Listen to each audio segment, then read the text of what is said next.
Plastic నిషేధం ఇది మాటలకే పరిమితమవుతోంది. ఎక్కడా పూర్తిగా నిషేధం అమలు కావడం లేదు. మేడారంలో సింగిల్ యూజ్ ప్లాస్టిక్ అరికట్టాలని మంత్రులు ఆదేశాలు జారీ చేసినా ఉపయోగం లేదంటున్నారు భక్తులు. మేడారం మహాజాతరను ప్లాస్టిక్ ఫ్రీగా నిర్వహించాలని ప్రభుత్వం నిర్ణయించింది. జాతరకు వచ్చే భక్తులకు తట్టు సంచులనే ఉపయోగించాలని కొండా సురేఖ, సీతక్కలు అధికార యంత్రాంగానికి ఆదేశాలు జారీ చేశారు. అయితే అధికారులు చూసి చూడనట్టుగా వదిలేయడంతో మేడారంలో సింగిల్ యూజ్డ్ ప్లాస్టిక్ కవర్ల వినియోగం పెరిగిపోతోంది. గ్రేటర్ వరంగల్ మున్సిపల్ కార్పొరేషన్ నుంచి సింగిల్ యూజ్ ప్లాస్టిక్ కవర్లు పెద్ద ఎత్తున మేడారం చేరుతోందంటున్నారు భక్తులు.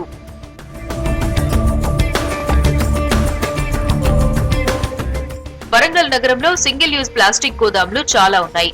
నగరంలోని Pinnavari street, Enumamula, tailor street, old beat Bazar, హన్మకొండలోని టైలర్ స్ట్రీట్, బీట్ బజార్లలోని గోదాంల నుంచి ప్లాస్టిక్ కవర్లు తీసుకొచ్చి అమ్ముతున్నట్లు తెలుస్తోంది.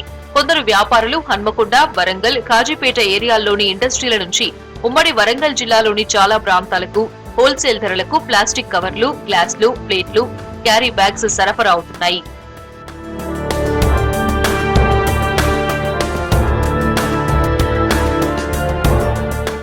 ప్రతి నెల సింగిల్ యూజ్ ప్లాస్టిక్ తో కోట్లలో బిజినెస్ నడుస్తోంది.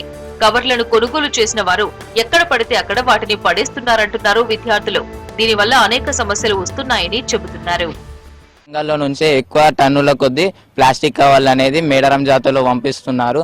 ఇది గవర్నమెంట్ చూడాలని, దాని మీద ఏదైనా చర్యలు తీసుకోవాలని. ప్లాస్టిక్ సప్లై చేసేటువంటి కేంద్రాలు వరంగలే ప్రధానమైనటువంటి కేంద్రాలు. ఒక్క వరంగల్ నగరంలోనే 30 నుంచి 40 హోల్సేల్ షాపుల నుంచి కొన్ని లక్షల అంటే పాలిథిన్ కవర్స్ మేడారంకు వాహనాలలో పోవడం జరుగుతుంది. మరి అధికారులు ఎక్కడ ముద్దు నిద్రలో ఉన్నారు? గ్రేటర్ వరంగల్ పరిధిలో సింగిల్ యూజ్ ప్లాస్టిక్ నిషేధం ఉంది. కానీ వరంగల్ ట్రై సిటీలో విచ్చలవిడిగా అమ్మకాలు జరుపుతున్నా మున్సిపల్ అధికారులు పట్టించుకోవడం లేదన్న విమర్శలు ఉన్నాయి. సింగిల్ యూజ్ ప్లాస్టిక్ వినియోగంతో పర్యావరణం దెబ్బతినడంతో పాటు వాటిని తిని మూగజీవాలు మృత్యువాత పడుతున్నాయి. ట్రైసిటీ నుంచి సేకరిస్తున్న చెత్తలో 25 మెట్రిక్ టన్నుల ప్లాస్టిక్ వ్యర్థాలే ఉంటున్నట్లు పర్యావరణవేత్తలు చెబుతున్నారు.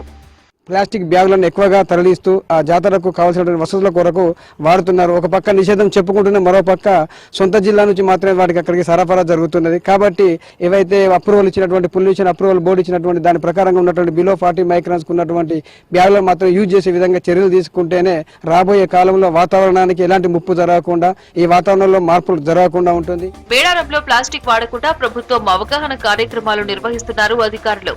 ప్లాస్టిక్ వినియోగించొద్దని అక్కడి వ్యాపారులకు నోటీసులు ఇచ్చారు. అయినా పాలిథిన్ కవర్ల అమ్మకాలు అరికట్టలేకపోతున్నామంటున్నారు వ్యాపారవేత్తలు. ఈ భక్తులకు ప్రభుత్వమే దగ్గరుండి కొన్ని షాపులను ఓపెన్ చేసి ప్రభుత్వ కవర్లే సమ్మక్క సారక్క అని ప్రింట్ చేసి వాస్తవానికి ఇవి సప్లై చేస్తే అక్కడ ఉన్నటువంటి వ్యాపారస్తులు వాటిని వినియోగించడం, అక్కడ ఉన్నటువంటి భక్తులు వాటిని వినియోగించడం, వాటిని ఎక్కడ పడితే అక్కడ పడేయకుండా అవి పడేసినా కూడా మళ్ళీ వాతావరణంలో కలిసేటట్లు చేసినట్లయితే అంటే ప్రభుత్వమే ప్రొడక్షన్ చేయాలి, ప్రభుత్వమే డీకంపోజేట్ చేయాలి. సో ప్రభుత్వం అలాంటి కవర్లను తయారు చేసినట్లయితే కొంత బడ్జెట్ కేటాయించి ఇట్లా తయారు చేసినట్లయితే దీనికి సొల్యూషన్ కొంతవరకు దొరకవచ్చు.